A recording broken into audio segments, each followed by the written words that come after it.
Anybody I decided to date, immediately, as soon as we started talking, that was the first thing that I said to them, like, listen, before this goes any further, I have something to tell you.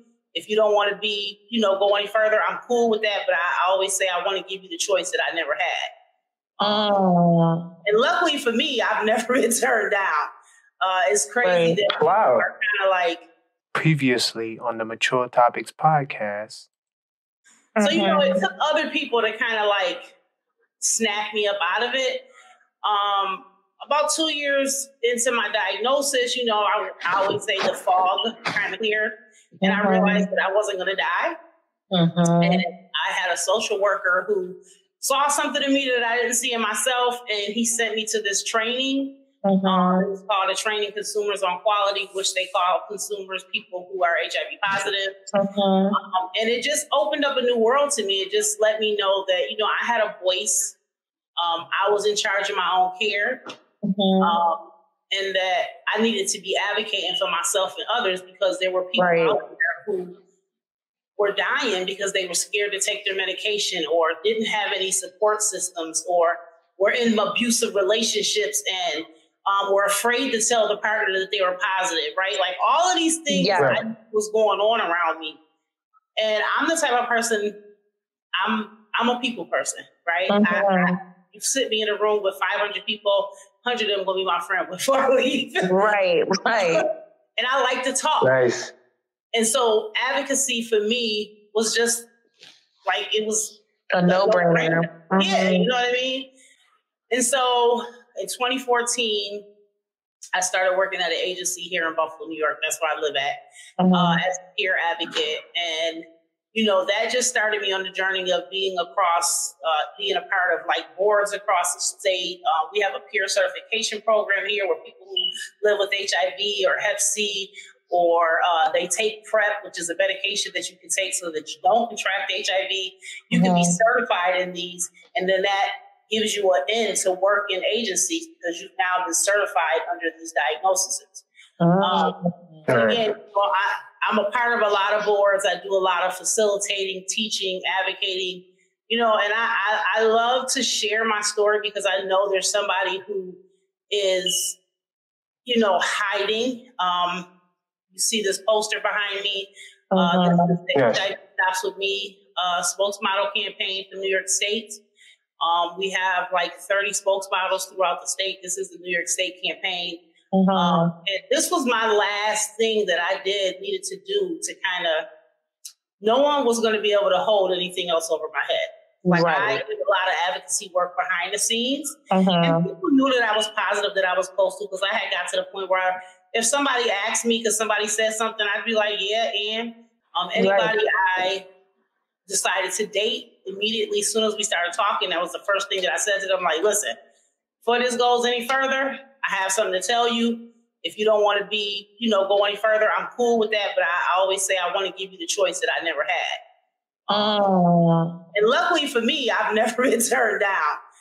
It's crazy that people are kind of like, oh, well, okay, I've had men go to the doctors with me and ask like, specific questions like, can I still give her oral sex?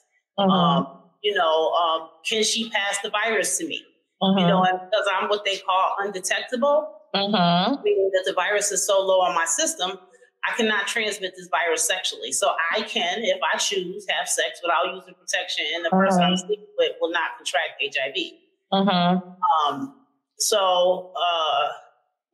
That's some of my story, but I'll let you ask me questions. Science has come such a long way, because I know that in the 80s, HIV, an HIV diagnosis was like a death sentence. A lot of people died by that. So we have to really highlight just scientific evolution, in this way. Also, I understood that you said that you were taking a pill in the morning, and even that in and of itself is an evolution in HIV treatment, because before it was like a cocktail of pills that you had to take. And there's a new evolution now. There is a monthly shot. Wow. You can get a shot once a month. After you're on that shot for a couple months, you can then start coming in every 2 months to get the shot. So, you know, the evolution is steady evolving. Right. Now, I know that you mentioned, you know, about your transparency regarding your status. You were a people person and you didn't really let your diagnosis hinder you or prevent you from establishing relationships or keeping quiet. But for other people who may be struggling with their diagnosis, how can they overcome the stigma that is attached to HIV? Because even though, you know, there is increased awareness of HIV treatment, you see the commercials on television, you see the campaigns on, you know, public transportation, it seems as though, you know, people are a little more aware of, you know, HIV, the implications, as well as medical prevention and care should they, you know, contract HIV. But still and yet in social circles, there is this shyness to an HIV diagnosis. So what can you say? What kind of advice can you give someone who may be struggling to, you know, accept their diagnosis and talk about it and form relationships with other people? I mean, you know, again, like you said, for everybody, it's going to be different. But, you know, somebody that's newly diagnosed, which, you know, part of my job is to meet with people who are newly diagnosed. And, you know, one of the first things I say to them is, it's not the end of the world right now. You can still live. You can still get married to someone who's negative. You can have a baby and the baby will be negative. Like, your life does not end. You have HIV, but HIV is not you. And, you know, I tell people, you know, you, first of all, don't have to tell anyone that you're HIV positive, right? But I do say if you're going to be sexually active with people, you should give them the choice, right? But I say do it when you're ready. Don't feel rushed.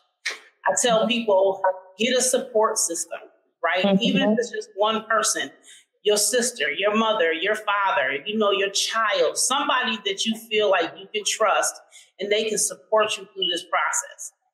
Everybody's timeline is going to be different when they decide to disclose their status. Right. And I just tell people, you know, if you don't have a support system, you know, look for, you know, Google and the internet is a mean thing.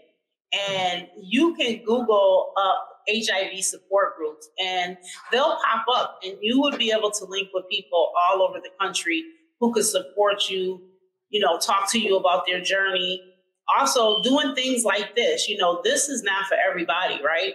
But this is how we end the stigma.